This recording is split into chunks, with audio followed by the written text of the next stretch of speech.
this is a very difficult time of year, and it's the 10-year anniversary. Obviously an anniversary you hoped you would never see. Yeah, I mean, I never thought we'd still be in this situation so far along the line.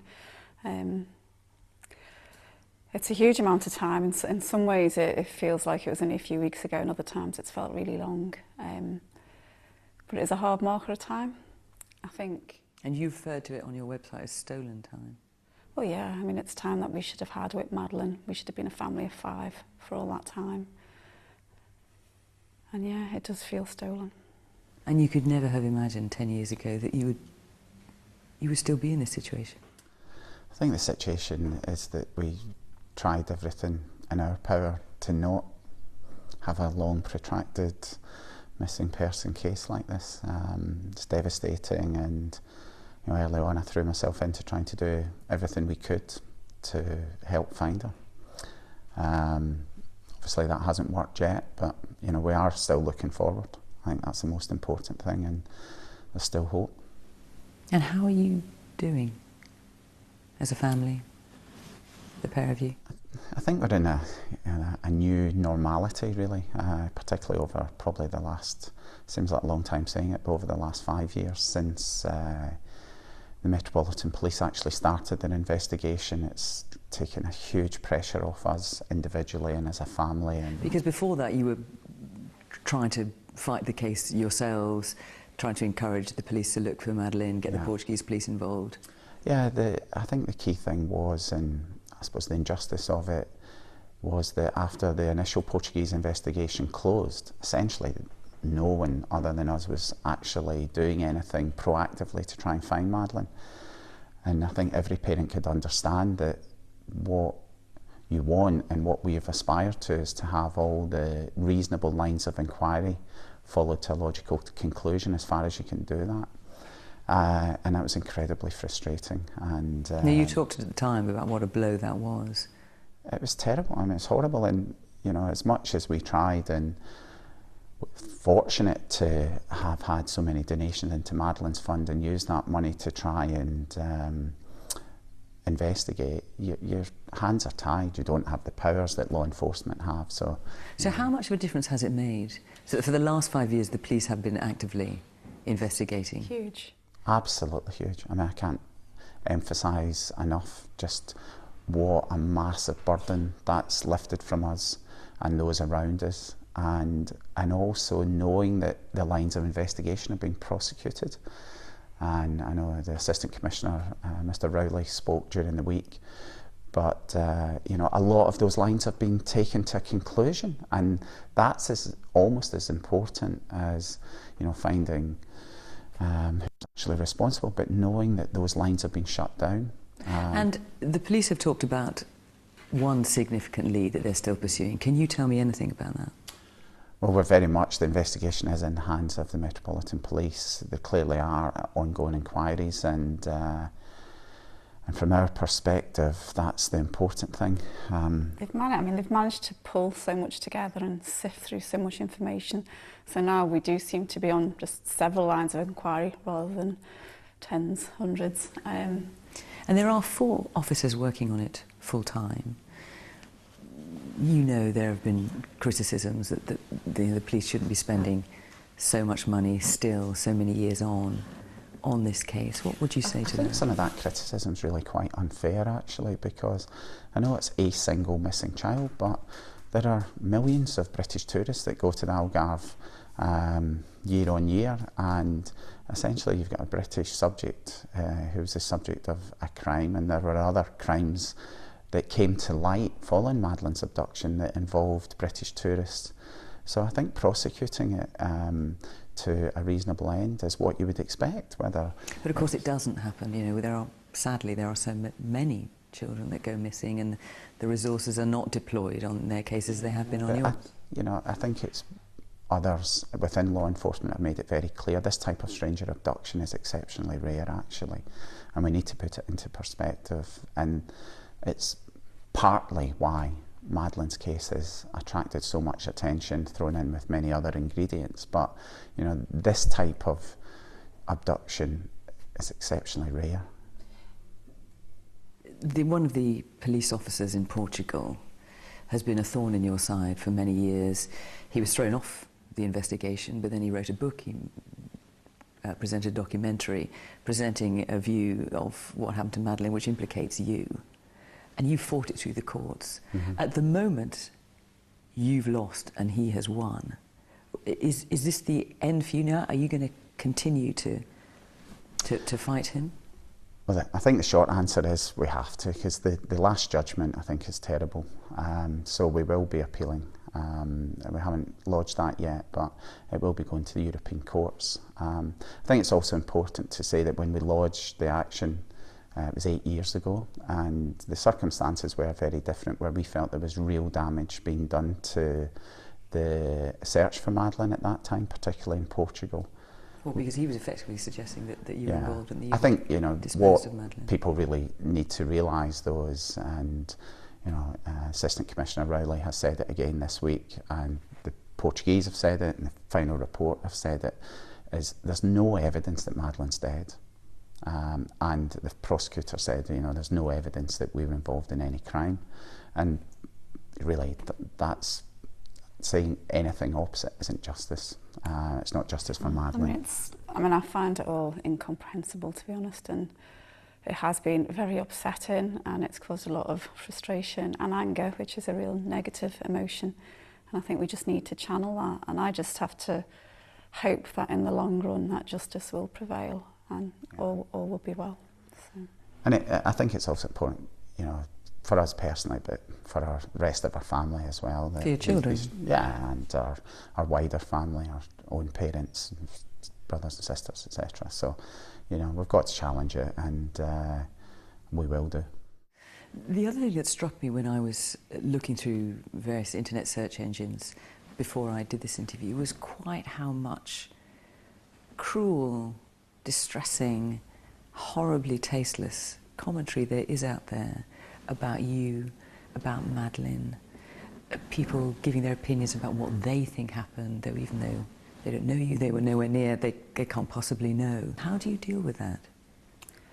Well, I think the whole social media, I mean, it's got huge pros but huge cons.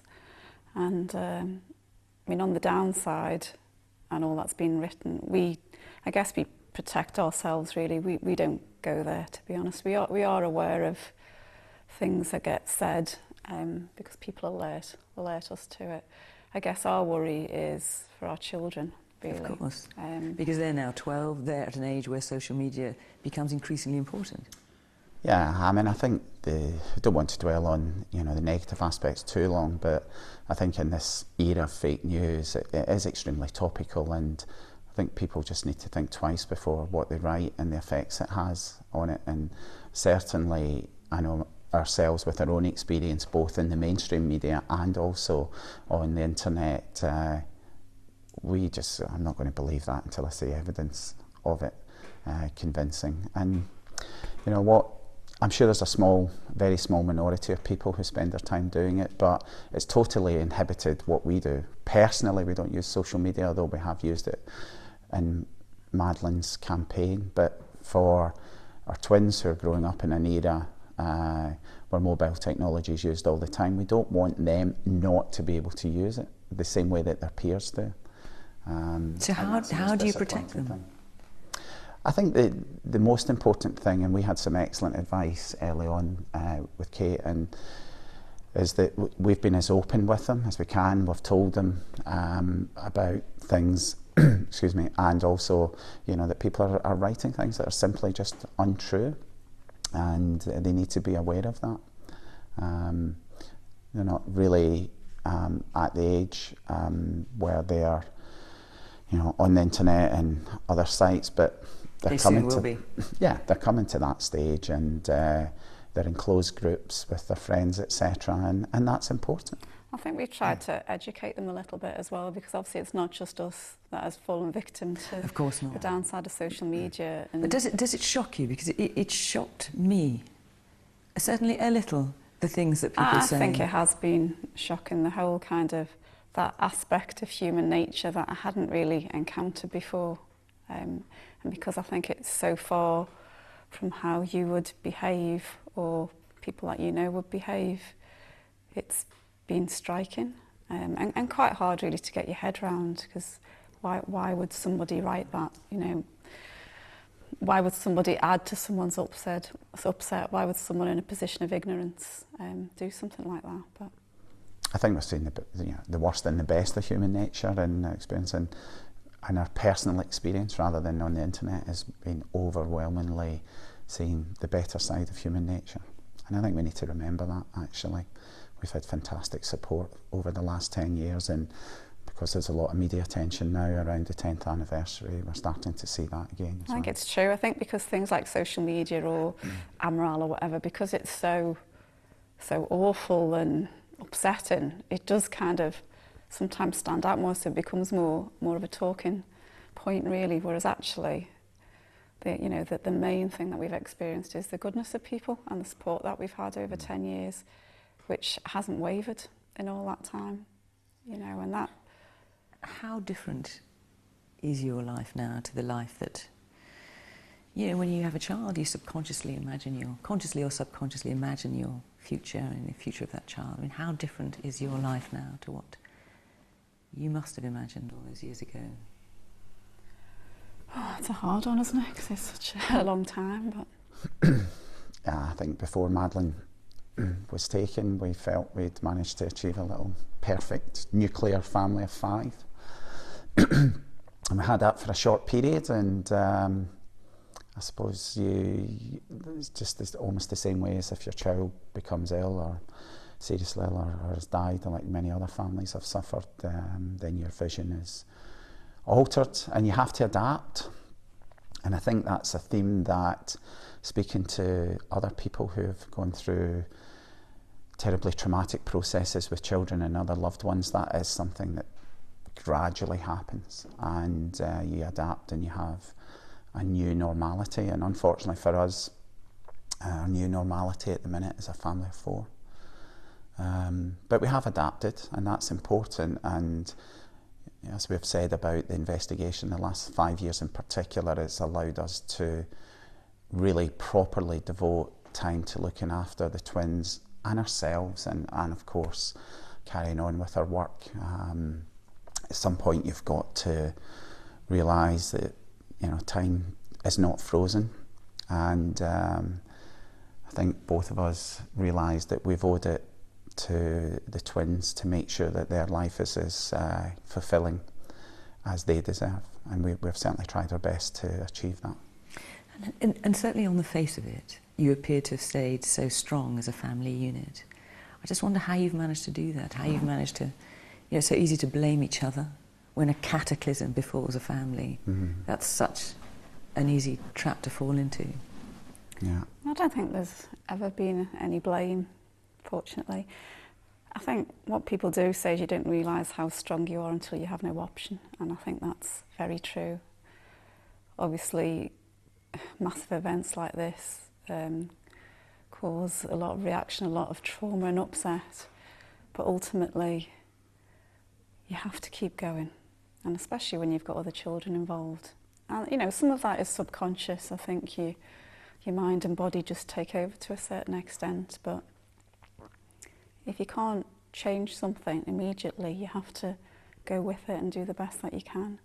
And I think that's all we've tried to do. And as Gerry said, I mean, one of our goals, obviously ultimately finding Madeleine, was to ensure that Sean and Emily have a very normal, happy and fulfilling life. And we'll do everything that we can to ensure that.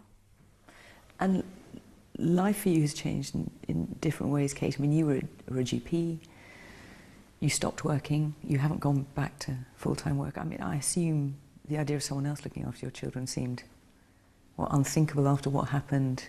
You just needed to be with the children and be there. Well, certainly, initially, yeah, absolutely. I mean, the kids weren't even in school, so I wanted to be there, didn't want to let them out my sight. There was obviously a lot going on, a lot of campaign work, there was a lot of emotion. I am actually back at work now. I'm doing something different to what I was doing, but... What are you doing now? So I'm back into medicine, but a different area to not general practice. So that obviously takes up some time. And again, that was a big step as well, to re-establishing as normal a life as possible. So, I mean, life's busy. I think in some ways, I don't know if it's our personality or whether it's a coping strategy, but sometimes it's almost a little bit too frenetic, but it keeps us going. You know, I think we don't dwell too much on things unnecessarily, so I think there's probably a self-protective thing there as well, but we do have a very full life and as normal as we can make it. And how much do you make Madeleine a part of it? And do you talk about Madeleine? Is she a name that crops up every day? Yeah, no, I mean, she's always still part of our life. There's photographs all around the house. Obviously, at this time of year, then we can't even have conversations that doesn't involve it. The kids know that we're doing our interview today. You know, the anniversary's coming up. So she is still part of it, but obviously... Yeah, I mean, I think every kind of event that we do, whether it be a birthday or a family occasion or even an achievement or something, I mean, that's kind of when you really feel her absence. It's slightly different to how it was in the early days when everything we were doing was to find Madeleine, whereas now we are having to get on and live a life as well, but it's not that any day she's not there, if you know what I mean. And last time we talked, you told me how you were still buying birthday presents and Christmas presents for Madeleine. Are you, with 10 years now, are you still doing that? I still do that, yeah, and that... So you go around the shops and you think Madeleine would be this age now, what would she want? And that's it. So, I mean, I obviously have to think about what age she is and something that, you know, whenever we find her, will still be appropriate. So there's a lot of thought goes into it, but I couldn't not, you know, she's still our daughter. She'll always be our daughter. It's because Kate does all the present buying anyway. I always do the present buying, you know, and yeah, there'll be another one coming up in, you know, next few weeks, so. And Madeleine would be how old? Coming up to 14. To 14. And this anniversary, how will you get through that day? Well, I think, like I put in my message on the website, every day is another day without Madeleine. I think it's just that number, it's that 10-year mark which makes it more significant, I think, because it's a reminder of how much time has gone by, and obviously 10's a big number. I think we'll get by as we have any other year, really. We'll be surrounded by family and friends, you know, obviously we'll be there remembering Madeleine, as we always have. And I think that the day and the poignancy of it, that we don't tend to go back to the time because it's so draining, but inevitably on the anniversaries and on our birthday, they are by far the hardest days, by far. I think it is important though, because despite how difficult these days are, just keeping in mind actually how much progress we have made. And you know, nothing's ever going to be quick enough from our point of view, but I mean, as you know, the last 5 years, we've come a long way. And there is progress. There are some very credible lines of inquiry that the police are working on.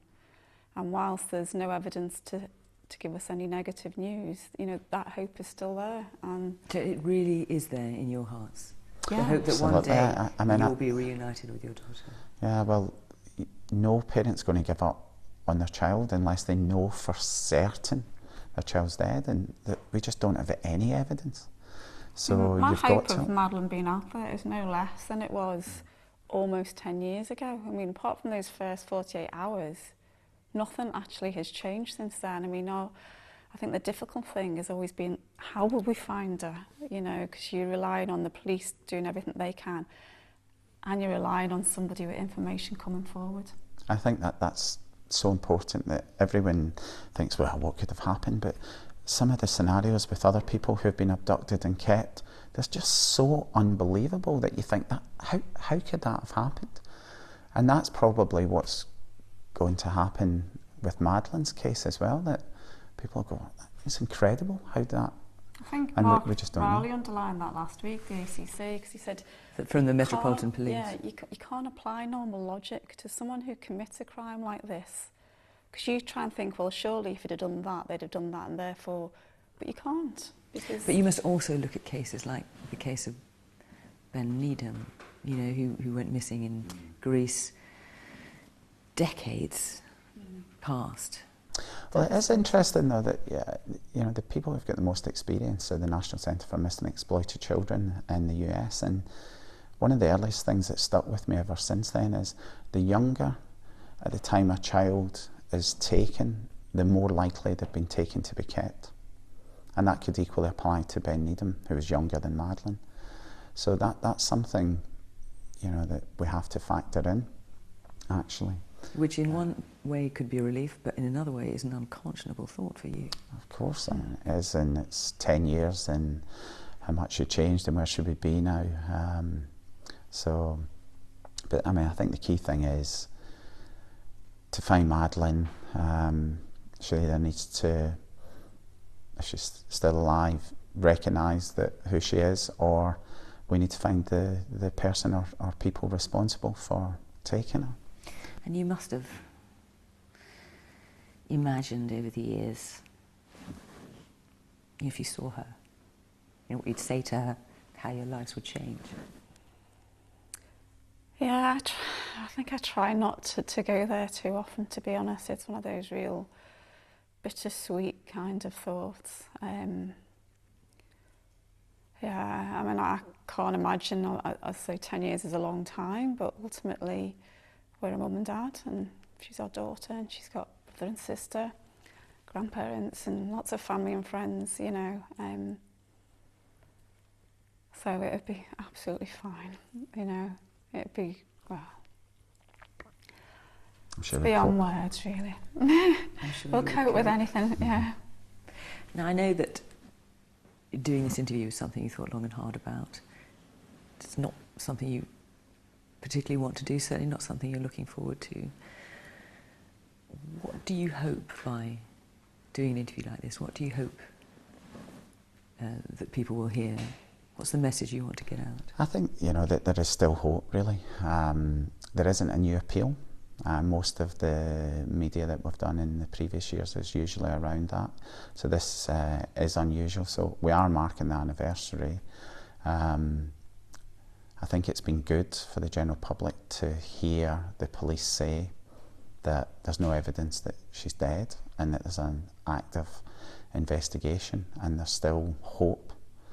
So certainly from my point of view, you know, somebody knows what's happened.